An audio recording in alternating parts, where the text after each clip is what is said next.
আরেকটি নতুন ব্লগে সকলকে স্বাগত জানাই।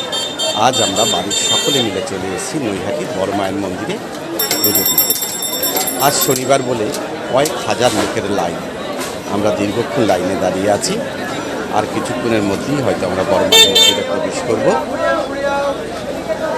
সকলের কাছে অনুরোধ, যদি ভিডিওটা ভালো লাগে অবশ্যই জয় বড় মায়ের জয় লিখতে ভুলবেন না এবং লাইক কমেন্ট এবং শেয়ার করতেও ভুলবেন না। জয় বড় মায়ের জয়। বড় মা সকলের মঙ্গল করুক, এই কামনাই করি। বাংলায় আরেক বিখ্যাত ও জাগ্রত দেবী কালী হলেন নৈহাটির বড় মা। এক অমুক টানে হাজার হাজার ভক্ত মানত করেন, পুজো দেন, দণ্ডি কাটেন, ভিড় করেন এক ঝলক শুধু দেখার জন্য। নৈহাটির অরবিন্দ রোডের ধর্মশালার বড় কালী ঠাকুরকেই স্থানীয়রা বড় মা বলে ডাকেন। সেই থেকেই চারিদিকে ঝড়ের গতিতে ছড়িয়ে পড়েছে তাঁর কাহিনী।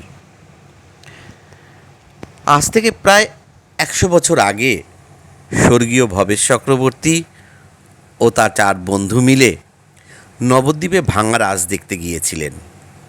সেখানে গিয়ে বড় বড় মূর্তি দেখে চোখ কপালে ওঠে তার। বিস্মিত হয়ে বড় বড় মূর্তি দেখে নৈহাটিতে একটি বিশালাকার রক্ষাকালী মূর্তি গড়ার পরিকল্পনা করেছিলেন এবং সেটা বাস্তবায়িতও করলেন। কথিত আছে এই পূজা ভবেশ চক্রবর্তী স্থাপন করেছিলেন, তাই এই দেবীকে ভবেশকালীও বলা হয়। প্রথম দিকে বড় মাকে ভবেশকালী বলেই ডাকতেন। এরপর বিশালাকার মূর্তিকে বড় মা বলে অভিহিত করা হয়। 100 বছর পূর্তি উপলক্ষে বড় মায়ের আদলে কোষ্ঠী পাথরের বিগ্রহ প্রতিষ্ঠা হয় এবং নিয়মিত পূজা অর্চনা ও ভোগ হয়।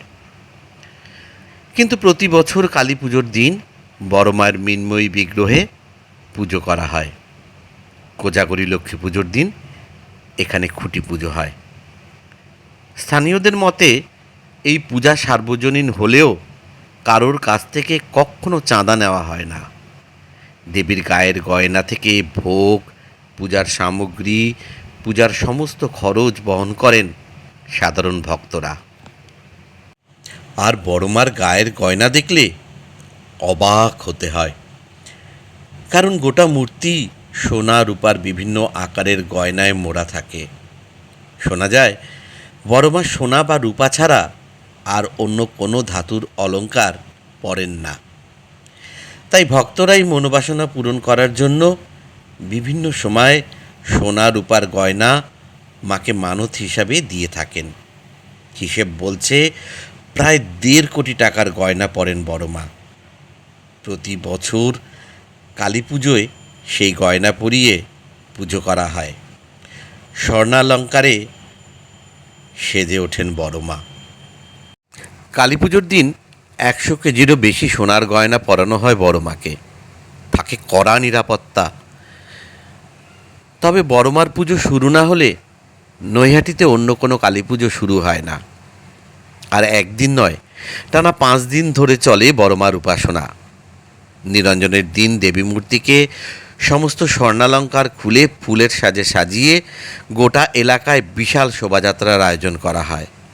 স্থানীয়দের মতে বড় মায়ের বিসর্জন না হওয়া পর্যন্ত নৈহাটির অন্য কোনো কালী মূর্তির বিসর্জন হয় না। এতদিন সারা বছর ধরে ছবি দিয়ে মায়ের নিত্য পুজো হতো।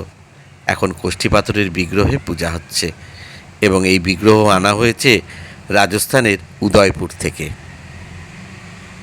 ভিডিওটা ভালো লাগলে সকলে অবশ্যই লাইক, কমেন্ট এবং শেয়ার করতে ভুলবেন না।